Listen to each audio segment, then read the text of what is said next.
Des retours d'expérience, d'accidents à la maison, en voiture, au travail, ainsi que des témoignages pour vous permettre de tirer les enseignements et renforcer votre vigilance. Sauvons nos vies, le podcast de Prévence, déclencheur d'électrochoc. Bonjour à toutes et à tous, j'espère que vous allez bien, je suis très heureux, bien sûr, de vous retrouver aujourd'hui pour une nouvelle aventure.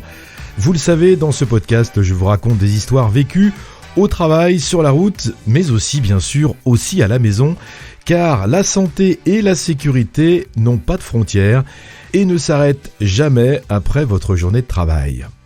Vous êtes nombreux à nous écouter, fidèles à Sauvons nos vies, alors sincèrement, un grand merci.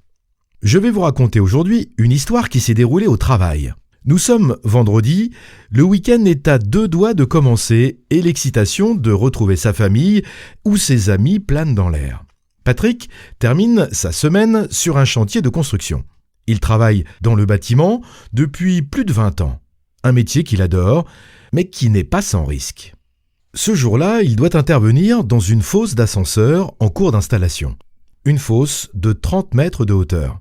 Pas de cage, pas d'ascenseur encore en place, juste un vide abyssal. Pour travailler, Patrick improvise une plateforme de fortune. Il dispose quelques planches robustes, les inspecte rapidement, puis monte dessus pour faire son activité.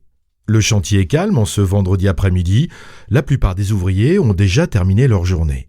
Patrick porte son harnais de sécurité attaché à une longe d'1 mètre. Il a toujours été consciencieux sur ce point. Mais aujourd'hui, dans l'impatience de finir rapidement, il oublie un détail essentiel. Il travaille seul.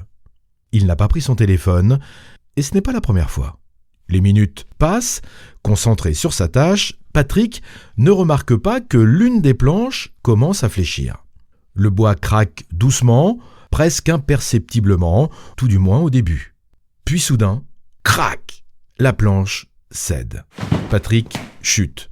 Une seule seconde, mais pour lui, cette seconde s'étire comme une éternité. Le vide le happe, son corps bascule, et par la peur, son cœur semble sortir de sa poitrine. Heureusement, son harnais joue son rôle. La longe se tend brutalement, stoppant sa chute à 1 mètre en dessous de la plateforme. Mais le choc est violent. Patrick pousse un cri de douleur. Une côte cassée. Les sangles du harnais lui écrasent la poitrine et les cuisses. Suspendu dans le vide, à 30 mètres du sol, il tente de reprendre son souffle. Puis, une nouvelle réalité s'impose à lui. Il est seul. La nuit commence à tomber, le chantier est déserté et silencieux. Aucun téléphone sur lui, aucun moyen d'alerte. Suspendu comme un pantin, Patrick se met à crier. « Au secours ! Au secours ! À l'aide !» Sa voix résonne dans le vide. Rien, pas de réponse.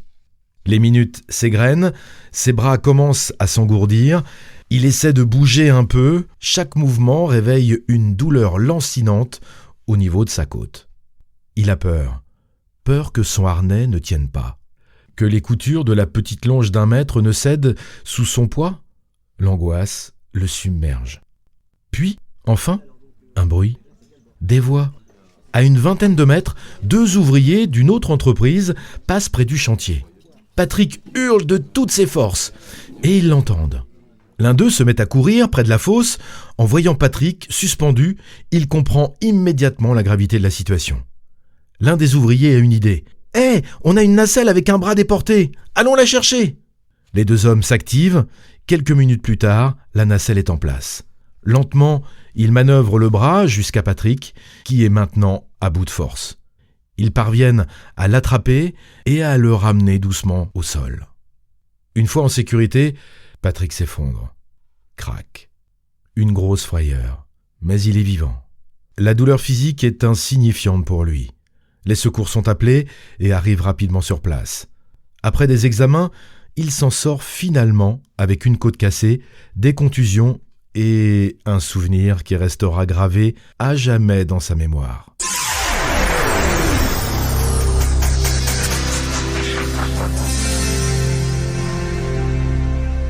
L'enseignement à tirer de cette histoire est de ne jamais travailler seul lorsqu'on réalise des travaux dangereux.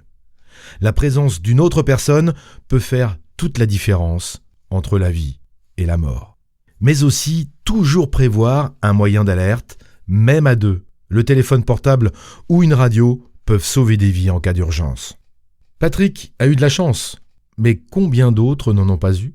La sécurité est vraiment l'affaire de tous. Alors, la prochaine fois que vous hésitez à prendre quelques précautions supplémentaires, rappelez-vous de Patrick. Parce que la vie est belle et elle ne tient souvent qu'à un fil. Voilà, j'espère que toutes ces histoires vous permettent de changer vos réflexes, vos habitudes et aussi votre sensibilité sur les sujets santé et sécurité. Car le plus souvent, nous avons tous la main sur ces sujets, bien plus souvent qu'on ne le pense. N'hésitez pas à échanger avec nous sur notre page LinkedIn sur tous ces sujets que l'on aborde chaque semaine. Je vous souhaite une belle journée, une très bonne semaine et en attendant, sauvons nos vies.